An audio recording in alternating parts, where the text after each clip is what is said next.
The LB Flash Family! The LB Flash Family! LB Flash Family! LB Flash Family! LB Flash Family! Flash Family! Yay!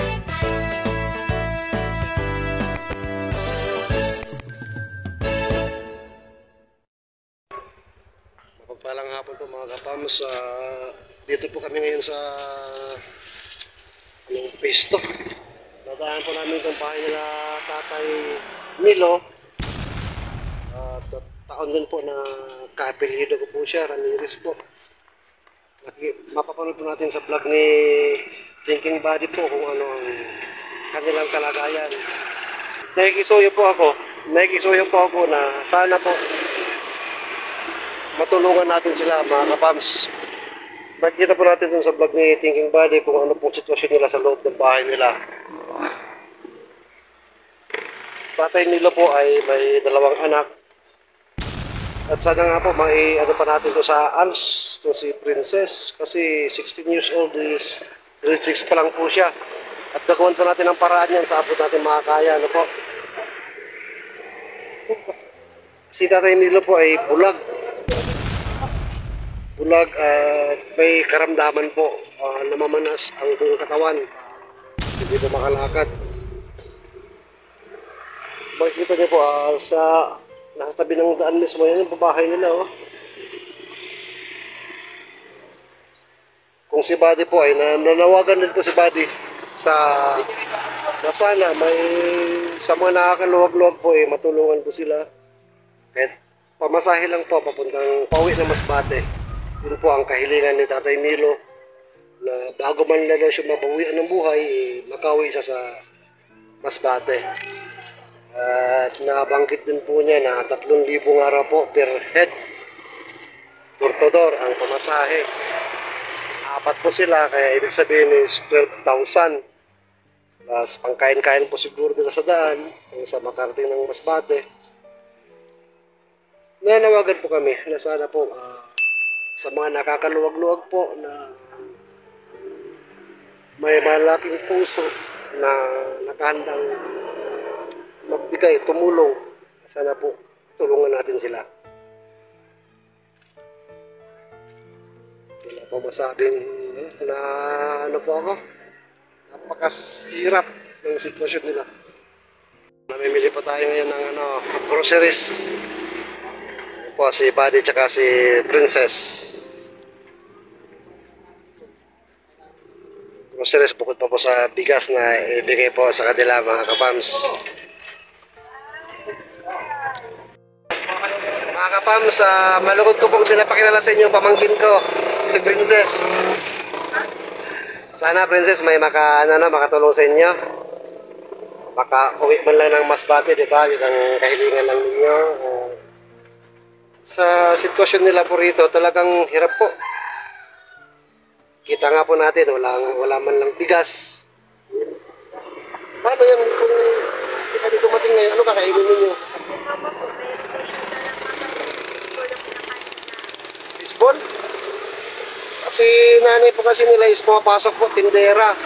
Kapag ganito na po na umuwi si nanay nila, nagdadala ng fishball para may makain sila sa hapon. Minsan tinapay. Grabe naman. Mahirap. Sobra. Kung makakahanap tayo ng yung ALS, gusto mo mag-ALS, take ng ALS? Ano yun? Acceleration. Ma-accelerate ka. Grade 6 ka ngayon, mag-aaral ka, magpumasa ka doon, graduate ka agad ng high school. Sige, may mga contacts tayo sa nakarang mga vlog po natin, mga kapams, nakita lang po natin na merong school na pinuntahan natin na ALS.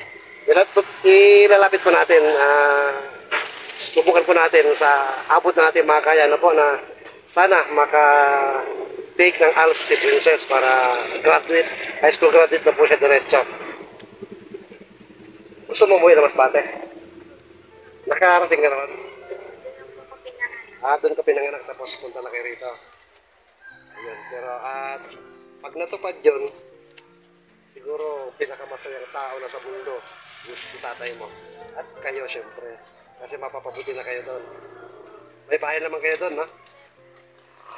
Ayan po mga kapams. Ayan po si Princess.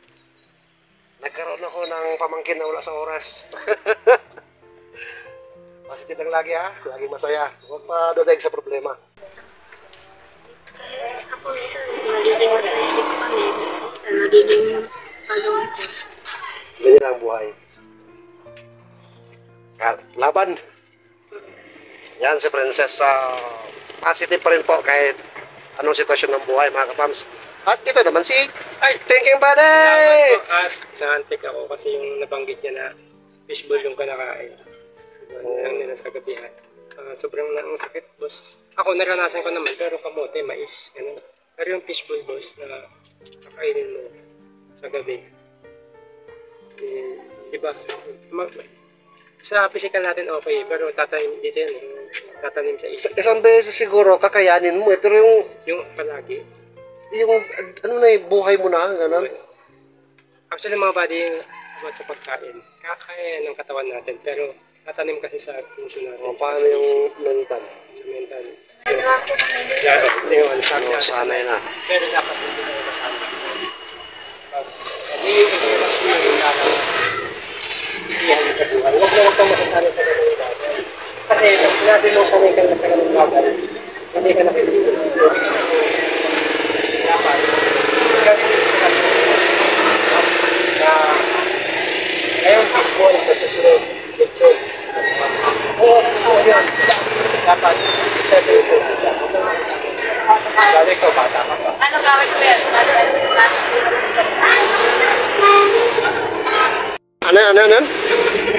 Pasanay ko kami nila ako doon. Porque doon lang po kami nila sabi ni mama. Yan ang po kami budget. Dahil yun lang ang kaya ng budget.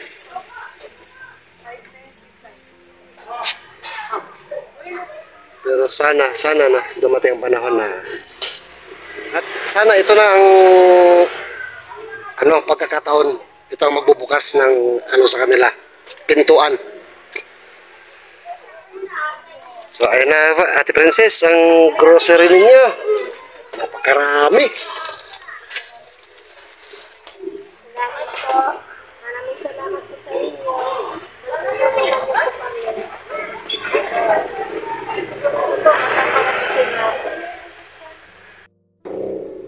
So ayan po Ate Princess na, ayan na yung natin, grocery niyo. May pagpasensyahan nyo nga, simula pa lang yan. Sana maraming makapanood ng videos natin at makatulong sa inyong pamilya. Ano po ang hello? Kaya. Wag ulang bibitaw ha. Ano po, at tutuloy na po kami. Salamat ha. Salamat po, salamat din. Ulang paglagyan ako ng saya ngayon. Salamat. Pating kayo sa amin. Salamat ha. Bye-bye. Pasala tayo, pray lang palagi tayo, huwag mong sasawang mag-pray. Opo. Salamat, bye-bye. Bye-bye po. Sana makabalik pa rin kayo kahit